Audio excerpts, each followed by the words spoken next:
Okay. So, my first question is, do you want to introduce yourself so we can? Absolutely. I was gonna jokingly be like, no, um, but that would not be cool. No. No. So my name is Mubarak Farah. I am I am a blind piano player, uh, songwriter, singer, disability rights activist, and entrepreneur. I am the founder of Ability Through Music. Cool. All right. So my first question is, how did you become interested in music? So I became interested in music. I became interested in music because of my growing up. There was music all around me in the house. Mm-hmm. Um my parents and I being from, and my siblings being from Somalia, Yeah. we grew up listening to Somali music. Our parents brought with them a bunch of cassette tapes, and so I grew up listening to that, and it always resonated with me. And then uh, I got a small keyboard, and I found myself kind of trying to mimic what the musicians on those cassette tapes were playing, Mm. because it just sounded so good to me, and I just really Yeah. wanted to figure out how to do what they were doing. Yeah. So, and that's kind of what sparked my interest, as it were. Yeah. Did you take lessons, or are you self-taught? I was self-taught for the first 4 years. So I started playing when I was 8, and then when I was 12, my mom got me into piano lessons because she saw how dedicated I was to it, Mm-hmm. to the instrument, and so she got me to take piano lessons. Oh, that's cool. Mm. So who are some of your influences musically? My influences. Oh, that's a good one. That's like a long list. Let's see. Well, so the first kind of music that I really got into was, like I said before, Somali music. So there was a guy named Omar Dula,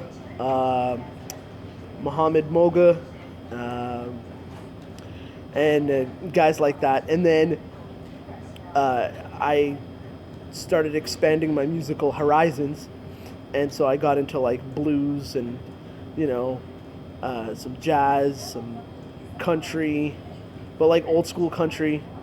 Hmm. Johnny Cash and Oh yeah. Hank Williams and all those guys. Cool.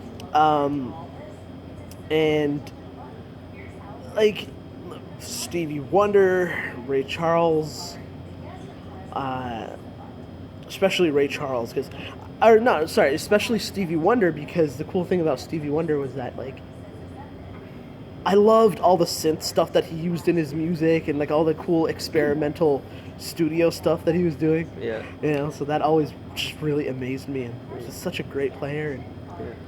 so yeah, Okay. just right across the board, Yeah. bunches of musicians.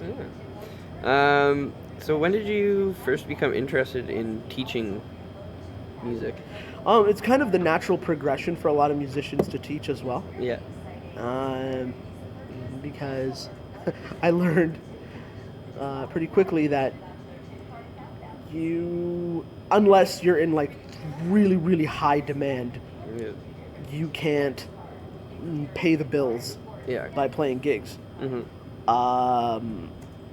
Even though that was always that was kind of like my first dream, That was Yeah. always It's my every big thing. musician's dream. Absolutely. Let's go rock out and make money while we're doing it. Yeah. Exactly. But so it was kind of a natural progression. So then I was just like, okay, well, since I'm doing this, I should do the teaching as well. And I love teaching, and I love watching people progress, and it's fun. Yeah. It's great. So tell us a little bit about the new school that you're setting up or have set up. Absolutely. So, Ability Through Music is a music academy for kids and adults with physical and developmental disabilities. So, all disabilities across the board, anything, everything. There's a place for them at Ability Through Music, and it is very empowering, and because music is like the most empowering and accessible thing out there. Music. You don't have to see to play music. You don't have to hear to play music. And I know that sounds strange, but I mean, oh yeah. Have you seen oh my goodness, I can't remember her name, but she was on what is it, Britain's Got Talent? Is it Britain's Got Talent? Something like that. Yeah, she's a deaf woman, and she is incredible. Like her singing, on point, man. Yeah. Like powerful, and so that was one of the things that inspired me to do this. And I was just like, man, people just think, oh, if you're deaf, you're probably tone deaf too, and you can't. So music is one of those things that really tells you that you can, and so this is why I wanted to put something like this together to kind of prove that music empowers all. Music is accessible to all. Yeah, that's great. That's really inspiring, actually. Oh, thanks. One of the things I wanted to do was set up a music school for those suffering with PTSD and stuff, especially veterans and stuff. That's part of the reason I took IMIA last year. Right.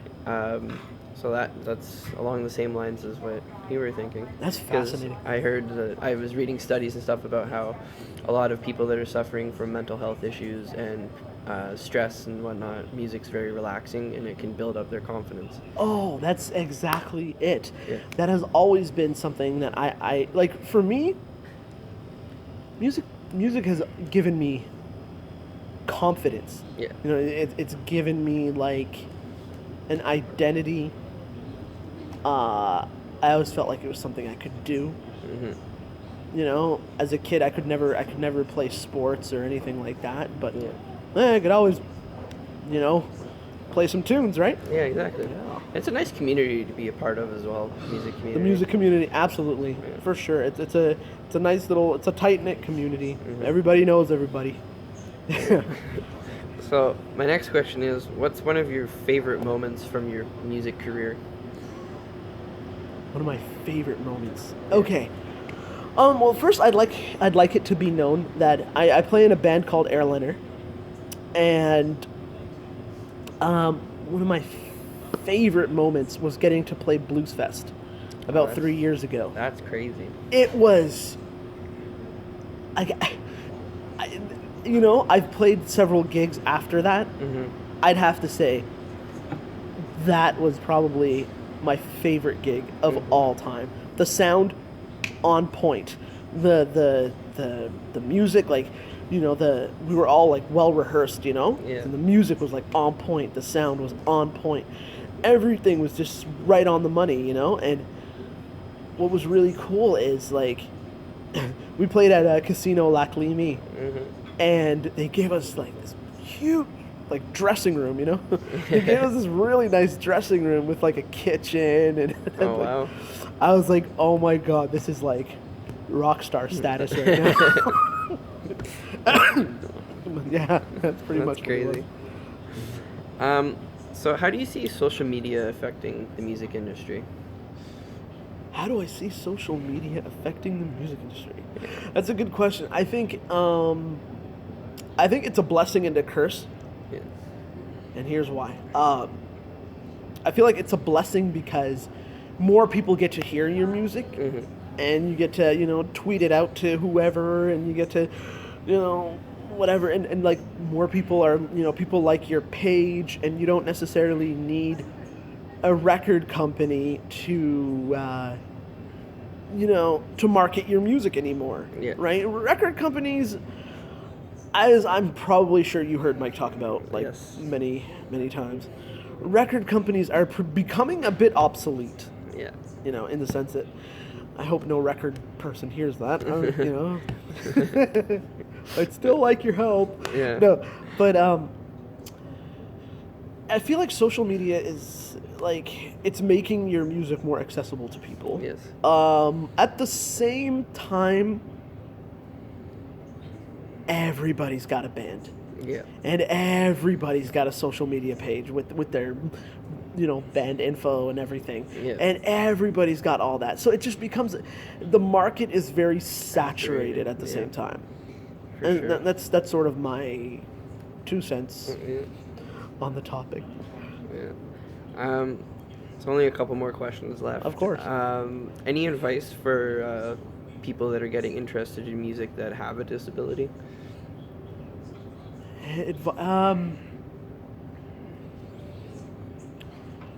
Advice, yes. One thing I will say is, if you decide that you want to get into music, get into it for the right reasons. Mm. Because if you think that you're going to get into it to, for me, I want to be famous, I want to do this, and I want to, it's not really going to work out for you. You have to look at your music like you're running a business. You, as an artist, you're no longer just an artist. And I know a lot of artists are going to be like, wait, what are you saying, dude? But you're no longer an artist. At the end of the day, you're an entrepreneur. Yeah. You're a business person. That's what you do, and that's how you have to look at your craft. You have to look at it, because at the end of the day, yeah, sure, you're going to write and you're going to create and you're going to do all that fun stuff. But when you're not doing that, you know what you're doing? You're making phone calls. Yep. You're sending out press releases and press kits, and you're on the phone with venues. You're booking video shoots, photo shoots. You're doing all that, and that, is just as important as the music. Yeah. It is just as important. I had to learn that the hard way. Yeah. And a lot of people learn that. As far as disability goes, just don't let it stop you, really. Don't let it stop you. Don't let it be something that, well, I can't do A, B, and C, so I'm not going to play music. Or I can't, whatever. If you have the drive and you really want to do it, go ahead and do it. Like, don't put limits on yourself. And at the same time, embrace your disability. Like, be proud of who you are. You know what I mean? Yeah. Like, it's kind of like the race thing. Like what James Brown said, I'm black and I'm proud. Yeah. So I follow that same mantra with disability. Disabled and proud. I don't let anybody tell me, what my quality of life is like. Yeah. You know what I mean? Yeah. Anybody who tells me what my quality of life is like, it's like, what's your quality? Yeah. Sure. It's whatever. Like, Yeah. just do your thing, live your life, and play your music, and play it loud and proud. And, yeah, Yeah, that's cool. that was a good little rant, wasn't it? Would you like to give a shout out to anybody? I would love to. Yes, Okay. I want to give a shout out to my band, Airliner, for sticking with me for so many years. Yeah. We're actually getting back into playing again together. That's good. After a little while of we went on a hiatus, because like I stepped back to put together the music academy, and they had some things that they were doing, and so I want to give a shout out to my guys, Vince, Taylor, and Keith. Thumbs up, boys. And I want to give a shout out to Mike Wood for being an awesome professor and like business mentor. Yeah. He got me into he got me to think like an entrepreneur, Exactly, me too. and he really does that. Yeah, so he I want to does. give a shout out to him. He's just part of the reason I set this up, actually. That is awesome. Yeah. That is so cool. Yeah. I want to give a shout out to him. I want to give a shout out to you Thank for you. asking me to do this. I'm pretty stoked, man. No problem. And that is all the questions I have. Cool. Thank you very much for coming out and doing this. Thank you for having me, man. No This problem. is this is like I love doing this on a nice Sunday afternoon. You know, Yeah. this is kind of how I want to spend my afternoons. Like I don't, you know what I mean? Yeah. Just sitting talking about music and Well, of course, I can whatnot. talk about music all day. Like, Yeah. you Most know? musicians can. I know, right? Yeah. My God, those chords and the. Yeah, for sure. Anyway. If there's anything else you want to say, go ahead. So if anybody wants to contact me about Ability Through Music, feel free to email the school at abilitythroughmusic@gmail.com. That's abilitythroughmusic@gmail.com. There's also my personal email, Mubarak87. So that's Mubarak 87 at hotmail.ca. Mubarak87 at hotmail.ca. For sure, and I will get you to write those down or text them to me so that I can throw them up as well. And I'll put all the links and everything for you in the description of everything before I post it. Rock and roll, man. Yeah, thank you very much. Thank you.